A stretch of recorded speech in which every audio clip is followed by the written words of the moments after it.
সমষ্টিত আপুনি বিজেপিৰ পৰা প্ৰাৰ্থিত্ব লাভ কৰিলে প্ৰথমটো প্ৰতিক্ৰিয়া কি হ'ব?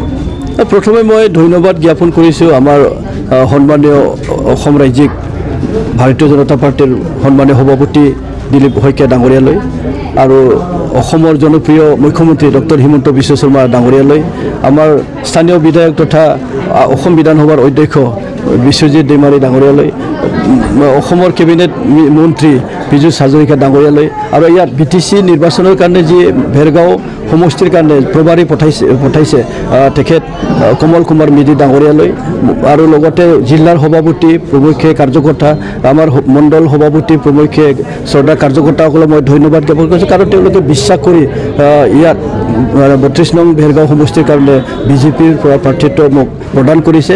গতিকে তেওঁলোকক মই অন্তৰেৰে ধন্যবাদ জ্ঞাপন কৰিছোঁ আৰু তেওঁলোকৰ বিশ্বাসটো মই কোনোদিন ভংগ নকৰোঁ। ইয়াত চাওক ৰাইজে মানে স্বতঃস্ফূৰ্তভাৱে ওলাই আহিছে। ৰাইজে চালে হাগ্ৰামা মহিলাৰী ডাঙৰীয়াৰ নেতৃত্ব চৰকাৰখন, ৰাইজে চালে প্ৰমোদ বড়ো ডাঙৰীয়াৰ মানে নেতৃত্ব চৰকাৰখন। গতিকে তেওঁলোকে অনুভৱ কৰিছে ইয়াত বিজেপি দলৰ বাদে বিজেপি মানে চৰকাৰৰ বাদে BTCত উন্নয়নৰ কিছু কমি ৰৈ যাব।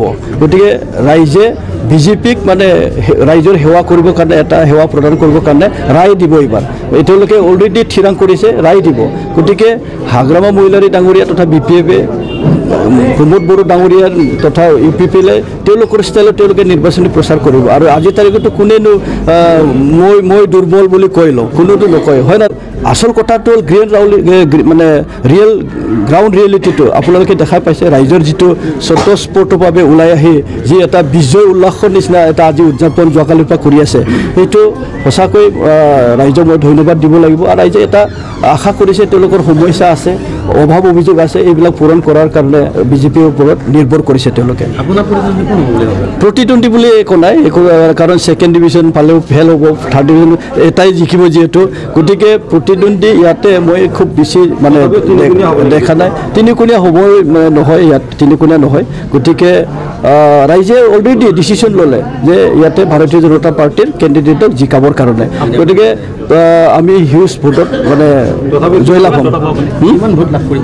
আমিতো 30+ ওপৰত পাম, 30+ ওপৰত। আজিৰ তাৰিখৰ যিটো চিনাৰী 30+ ওপৰত পাম। গতিকে এইটো ৰাইজে অলৰেডি ডিচিশ্যন লৈ থৈছে। আচ্ছা, বিজেপি যি BTR দখলৰ মিছন, চাওক মই অথনিও কৈছোঁ যে বিজেপিক BTC বাসীয়ে আদৰিছে।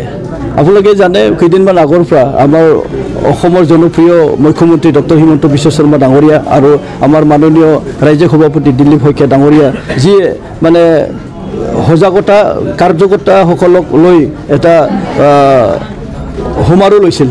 তাতে দেখা পাইছে যি ধৰণৰ দলে বলে আৰু প্ৰত্যেকটো সমষ্টিতে কাৰ্যকৰ্তা যিসকল সৈনিক তেওঁলোকৰ মজবুত স্থিতিত আছে। আমাৰ মানে কাৰ্যকৰ্তাই মজবুত আছে। ইয়াত আমাৰ ভেৰগাঁও সমষ্টিত 9,000তকৈ অধিক কাৰ্যকৰ্তাই আছে। গতিকে প্ৰত্যেকটো সমষ্টিত 5,000তকৈ অধিক কাৰ্যকৰ্তা। এতিয়া চাওক, দেখ 5,000 যদি কাৰ্যকৰ্তা থাকে আৰু কিমান মানুহে ৰাইজে ভাল পাইছে। গতিকে ইয়াতে অংকটো ক্লিয়াৰ। বিগত দিনত সমষ্টিটোত নোহোৱা কাম আপুনি কি নতুন কাম হাতত ল'ব? চাওক, আমাৰ ভেৰগাঁও সমষ্টি এইবোৰে সমস্যাৰে জৰ্জৰিত এটা সমষ্টি। কৰণীয় কাম বহুত আছে। গতিকে আৰু অন্যফালেদি ইয়াত যিহেতু 2020 চনৰ 27 জানুৱাৰীত যি মানে BTR এগ্ৰিমেণ্ট হৈছিলে, তাৰে দফা কেইটামান কৰিব লগা বহুত বাকী আছে। ইয়াতে বহুত কেইটা দফাত মানে লিখা আছে কিছুমান মানে অনুষ্ঠান প্ৰতিষ্ঠানৰ কথা। গতিকে এইবিলাক সম্পূৰ্ণ আমি কৰিব লাগিব, সেইটো এটাতো দায়িত্ব থাকিব।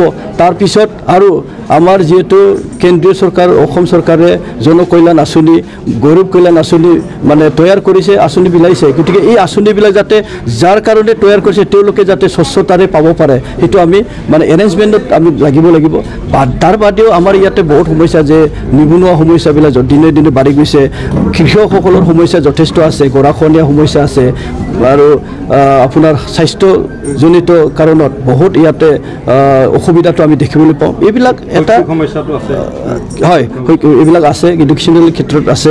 গতিকে এইবিলাক সমস্যা আমাৰ কাৰণে প্ৰত্যাহ্বান। কিন্তু মোৰ বিশ্বাস, ৰাইজৰ বিশ্বাস, যিহেতু কেন্দ্ৰীয় চৰকাৰত বিজেপি নেতৃত্বাধীন চৰকাৰ, অসম চৰকাৰ বিজেপি নেতৃত্বাধীন চৰকাৰ। গতিকে এই চৰকাৰ দুটাই BTCটো যদি আহে আশীৰ্বাদটো বেছি কৰিব।